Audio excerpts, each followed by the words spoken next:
Oh, hi!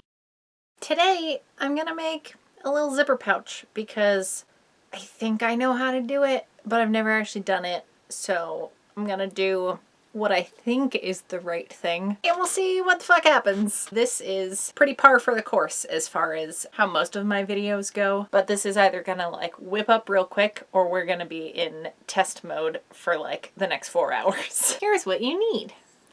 It's just tea. But hey, it's caffeinated because I'm trying to keep focused for once in my goddamn life. I have this leftover bit of fabric that I bought for a Patreon gift, meaning I bought it to make a gift for one of my Patreon pals. Part of the mail time perk was I made a little lapel pin holder and I thought it was really cute, and it was a fake wood edge to it, so it had, you know, haunted house vibes to it. But yeah, I have a whole bunch of it left, and it's not a super wide strip because I bought it specifically to fit into the embroidery hoop. But I figure this is a pretty decent width for a little zipper pouch. I have a plethora of them. This is a Christmas present, and it's ALB, Angelina, who's a really, really great artist and has really cool YouTube content. I like her a lot. I just love this bag. And then this was in a gift box that Jeanette sent to my P.O. box. Just been staring at these relentlessly for a while. I think I want something stiffer than this for the inside. Things are already changing. Hold, please. Oh my gosh. Anyway, so yeah, some kind of fabric,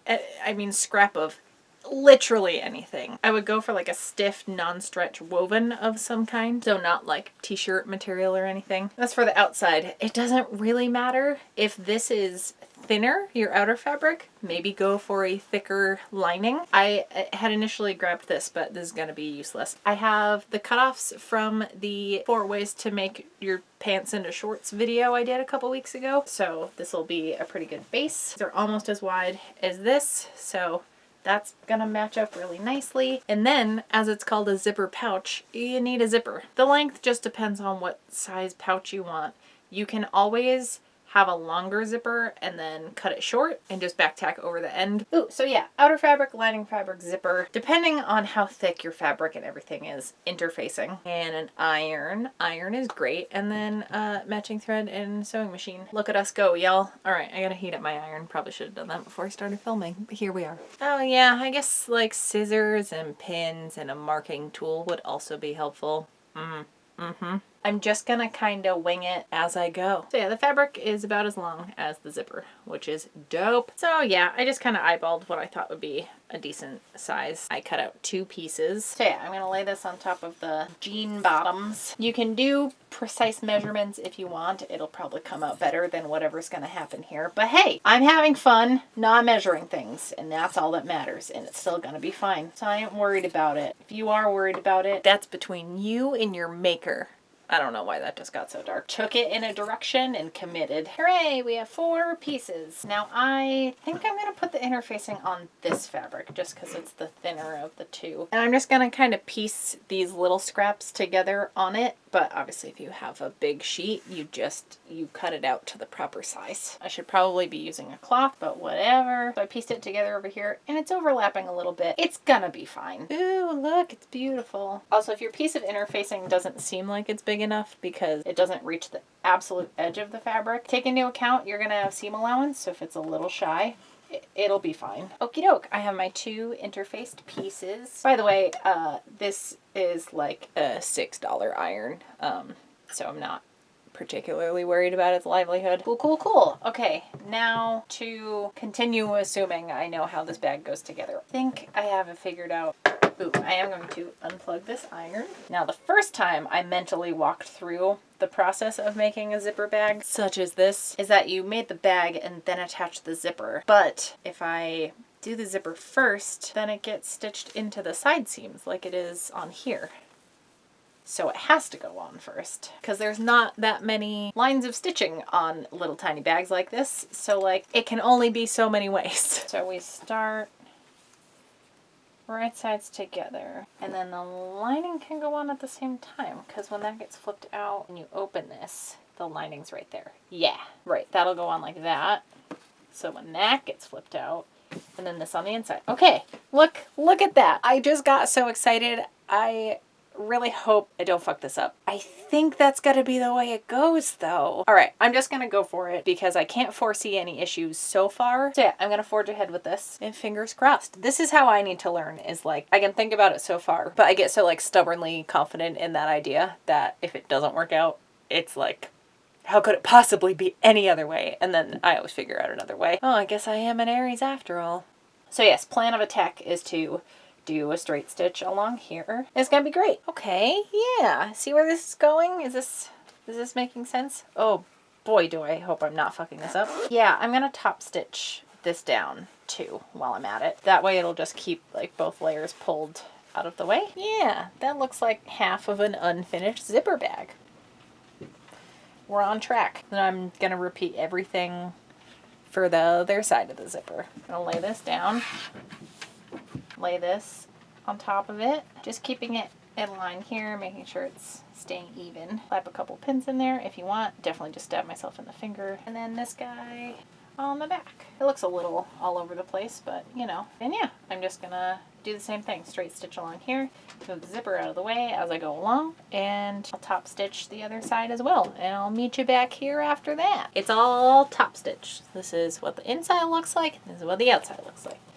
Zipper's opening just fine. So now we gotta get right sides together. I don't think it matters if the zipper is open or closed. So I'm just gonna move this to the middle because there will be no stitching there. See if this is where everything falls apart or not. The outer fabric's together like this, and then the linings together like this. Make sure the zippers are facing the right direction. So like the zipper face is going right sides together, if that makes sense. Because you don't want to actually stitch something like the opposite way. You're basically like folding the zipper in half. Make sure you know where this metal bit is, or if your zipper was extra long, you can just sew a new one, but your needle's not gonna like going over that. I should have given myself a wider seam allowance here, but I'll just squeak in there. And yeah, I'm just gonna take care to line up the top stitching. Those edges are gonna be touching once it's flipped out, and it'll be like noticeable if it's off. And same thing on the other end, and make sure I'm not hitting any metal bits on the actual zipper. So yeah, I'm just gonna do a straight stitch along here, go over both of these edges, and yeah, I'll leave a gap down yonder, just big enough that I can pull everything out. Like I said, this is where everything could go tits up. So I got so scarred doing those swimsuits because I thought I knew what the next step was, and then it would not go well. So I'm really trying to come at it from all sides and see what might not turn out. As I said in the swimsuit video, things with linings, it gets weird. The only way to figure it out is to go through. So yeah, I'm gonna stitch and then we'll turn it out together and see what happens. Okay, so here's my stitch together thing. Here's my gap. Someone mentioned pinking shears in a comment the other day, and it reminded me I have some that I never use.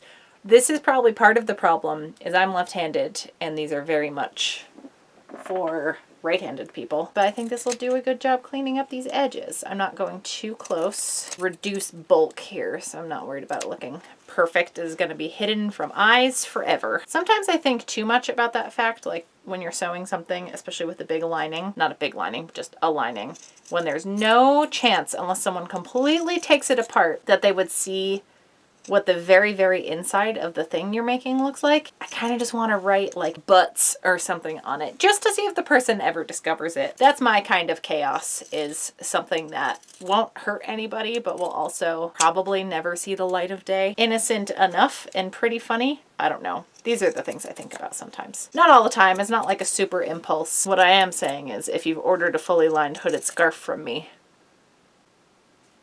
for sale in my Etsy shop now, just as summer is approaching. Perfect time to purchase those. Did I leave the zipper open? Okay, I did leave the zipper open. I just realized I will need to open the zipper. So let's pull this out. Here's a trick I don't know if I've had a reason to show you all that I learned at the costume shop, is when you're folding a corner over, you ram your thumb in there and you fold one seam allowance down perfectly flush.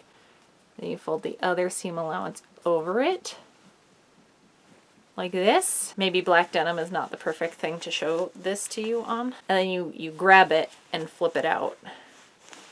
And you have a perfectly pointed corner. Na-na-na. Should have left the gap bigger. This happens pretty much every time. All right, I'm actually gonna open the zipper all the way. That seems like the thing to do here. I'm going to tuck that in there. So now we have this. I didn't pull everything all the way through yet, but the lining is right side out and the little gappies right here, so I'm going to just stitch that closed. I think we'll be fine. Yeah, gap is shut. And now for the like actual moment of truth, I think. Ooh, I should have turned those corners out while it was still inside out. Oh well, I'll do it as well as I can now. Yeah, I was going to show you guys it on this fabric, but I skipped ahead a little bit. And because I closed the gap, I can't. It'll be fine. Now I know. That's the reason right there to keep the gap open. Yeah, oh, it was pointless turning the corners out on the lining because it's getting inverted. Oh my god. So I think I should have double checked that the lining wasn't longer than this. In fact, it should just be like the littlest bit shorter. I mean, there was like a little troubleshooting happening, but that went together so fast. So yeah, it's a little lumpy down here just because the corners of the lining are sticking back up. It's just a black abyss. You can't see shit in there. It got a little wrinkly, but like, it's done. What? Should not be this surprised a project went successfully. I've been sewing for a long time.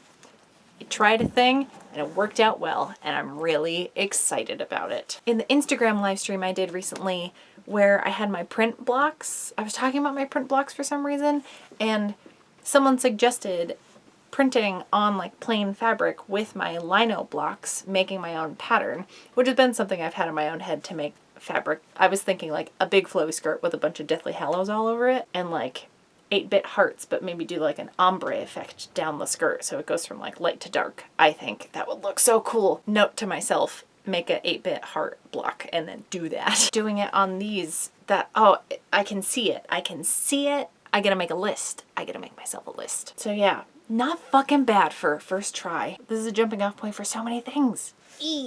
I'm excited.